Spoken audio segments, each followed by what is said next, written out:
Hallo liebe Hundefreunde, schön, dass ihr wieder eingeschaltet habt. Ich bin der Louis, Hundeverhaltenstherapeut und Mitgründer von Mitomalia. Und im heutigen Video haben wir einen Gast. Und zwar werden wir ein Interview mit Michael von Tactical Canine Family führen. Viel Spaß! So Freunde, wir legen direkt los. Wir haben euch auf Instagram gefragt, was ihr den Michael gerne fragen möchtet. Und wir haben jetzt einige Fragen zusammengetan und diese Fragen werden wir gemeinsam jetzt mit Michael bearbeiten. Und wohl bedacht, Michael kennt diese Fragen auch gar nicht. Von daher wird es ganz lustig, denke ich mal. Und genau, dann würde ich jetzt erstmal sagen, kannst mal kurz zu Michael rüberschwingen. Hallo. Und dann kannst du dich erstmal kurz vorstellen, wer bist du, was machst du und warum machen wir überhaupt so ein Interview? Ja, warum ihr das macht, würde ich auch gerne wissen. Michael, mein Name, Tactical Canine Family, vor 2 Jahren aus Jux und Dollerei, sage ich mal so, gegründet. Habe einen Account für meine Hunde mal angelegt und habe gesagt, hey, laden wir noch ein paar Sachen von Ares hoch, was wir jetzt in den letzten 3 Jahren erarbeitet haben. Er ist jetzt 5 und haben eine gute Rezension bekommen. Und ehrlich gesagt, dank der Community, dank dem Feedback aus Instagram, hat sich dadurch auch ein Unternehmen jetzt mit der Zeit gegründet und es haben sich auch bestimmte Topics kristallisiert, was will ich den Menschen überhaupt zeigen und geht es tatsächlich um den Sitzplatz, Pfote-Trick, Tipps oder ist da ein anderer Hintergrund, ein anderer Ansatz und tatsächlich ist es bei uns der Fall. Und somit ist die Tactical Canine Family halt entstanden und es kristallisiert sich immer mit der Zeit halt ein Weg in eine Richtung und es hat sich auch definitiv jetzt schon mal ein sehr solider roter Faden etabliert, den wir auch fahren und auch zukünftig noch viel weiter ausbauen werden. Und ja, Tactical Canine Family, eigentlich das ist auch ein lustiger Faktor nebenher. Wie bist du auf den Namen gekommen? Das ist der Punkt, der Name ist eigentlich... ja, verdammt, wie will ich mein Instagram nennen? Was mache ich? Ich bin eigentlich so, sag ich mal, taktisch. Es ist jetzt nicht in der militärischen Hinsicht, ja, auch wenn bei uns vieles auch einfließt dadurch.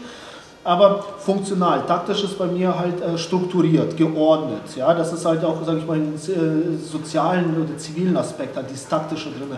Das ist, ich sag mal so, die Erziehungsart, wie ich halt erzogen worden bin, halt, ne? Strukturiert, diszipliniert, machen, tun. Ne? Und ja, was fällt noch ein? Hund, Abkürzung für Hund, K9, passt zum Taktischen, super, okay, was mache ich noch? Verdammt, wir sind ja wirklich Zivilisten, ne? Machen wir Familie rein. So, jetzt haben wir... Hat es sich dann ergeben. Family, ne?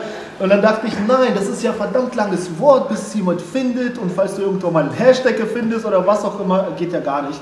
Wollte es auch noch 10-mal wechseln, aber ganz ehrlich, es hat mit der Zeit sich so reingefressen. Und, die Leute kennen das jetzt mittlerweile auch nach dem. Aber das ist halt so tatsächlich so ein netter Fun-Faktor eigentlich. Gut zu wissen. Wollten wir gar nicht so nennen.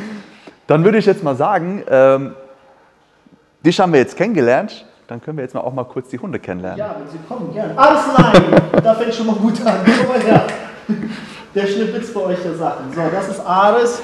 Das Gesicht von Tactical Canine Family, tatsächlich unser Logo mit dem Barett, wir haben ein Foto gemacht. Also wir haben ihn hingesetzt. Ah, das ist er quasi dann noch mit der... Das ist ja cool. Haben ihm mein altes Barett aufgezogen und Foto gemacht und eine Freundin von uns, die ist Tätowiererin, hat uns ihn gezeichnet, halt, wir haben ein paar Ansätze gemacht und sie hat daraus halt unser Tactical Canine Family Logo gemacht. 5 Jahre, nur Flausen im Kopf, hört nur auf Instagram-Videos, sonst nicht. Ne? Genau, und die Athena, Athenchen, komm mal her, komm zu Papsi. Komm zu Paps, komm mal her, das ist... Unser Studio ist ja unsere Online-Hundeschule. Hier drehen wir halt immer alle Aufnahmen und hier haben wir das gesamte Equipment, das wir halt für das Training benötigen und benutzen. Und hier und dort waren ein paar Sachen noch versteckt und die 2 haben das sofort gefunden und direkt alles geholt. Also für die ist es wirklich ein riesen Hundespielplatz gerade.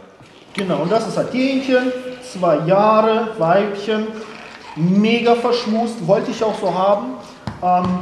sehr sensibel, auch was Training angeht.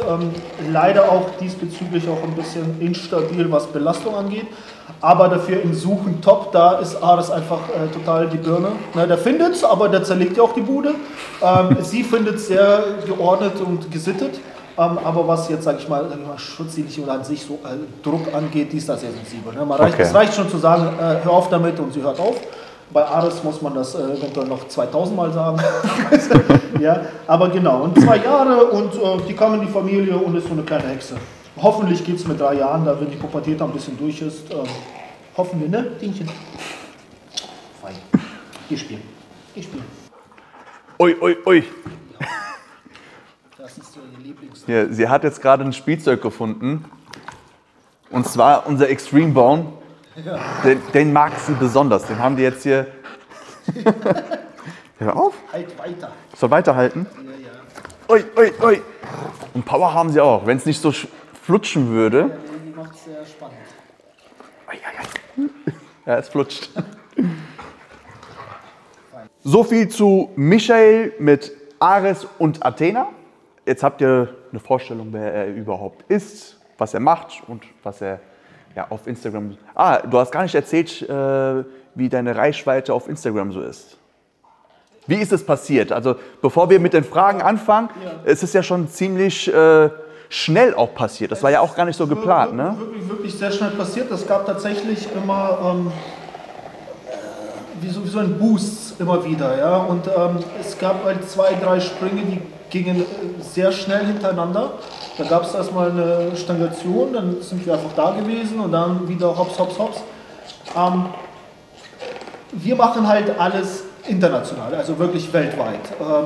Auch wenn mein Englisch super duper schlecht ist, ich bestehe da drauf und es muss, also A, ich lerne selber dabei, na, und B, gibt mal eine größere Reichweite und wie das tatsächlich so gewachsen ist, ich wundere mich selber, ich habe echt keine Ahnung.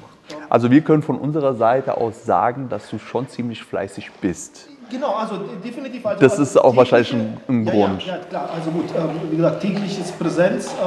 Für mich ist auch wichtig, dass man halt auch diese Beziehung zu den Leuten halt wirklich aufbaut, ne, zu den Followers, dass man sagt, okay, das gebe ich euch an die Hand, ihr habt diesen Lerneffekt, ihr habt auch Unterhaltung, wenn ihr nichts lernen wollt, ist ja auch in Ordnung. Ne? Und einfach mal, ich sag mal, eine andere Kehrseite der Medaille, wie ist es denn eigentlich zu leben mit einem Malinois? Man kennt sie ja, viele sind halt hauptsächlich im dienstlichen Bereich, im sportlichen Hundesportbereich. Ne? Und wir machen ja tatsächlich nichts von den beiden hauptberuflich. Und wie ist es das, mit ihm zu leben, zu trainieren? Und viel wichtiger als unsere Bilder und Videos sind halt die ellenlange, schlecht in Englisch geschriebenen Texte tatsächlich. Das ist viel wichtiger, weil da ist die Essenz der Information, ne, zu dem Video, zu dem Bild. Und ich glaube, das ist dieses alles zusammen hat den Wachstum tatsächlich gepusht. Halt. Und ich habe mich auch mega gewundert und ich bin wirklich jedem dankbar, den Leuten, die tatsächlich diesen Text lesen und auch dann darauf kommentieren, in Bezug zu dem Text, wundert mich bis heute immer wieder, weil ich finde, es ist nicht Standard.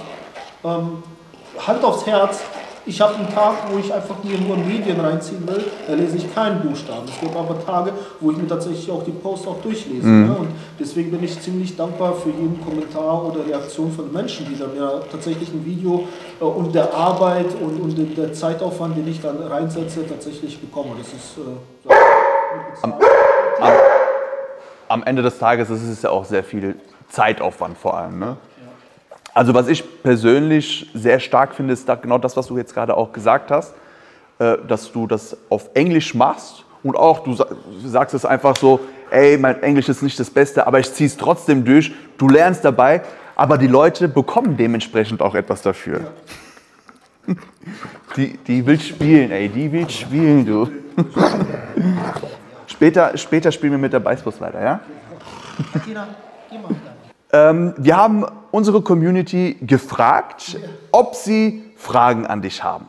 Wir haben jetzt ein paar Fragen vorbereitet und auf die Fragen gehen wir jetzt mal so ein bisschen ein. So. So. Okay, wer du bist und was machst, haben wir ja schon gemacht. So. Frage Nummer 1. was machst du beruflich und was machen die Hunde in der Zeit, wo du arbeitest?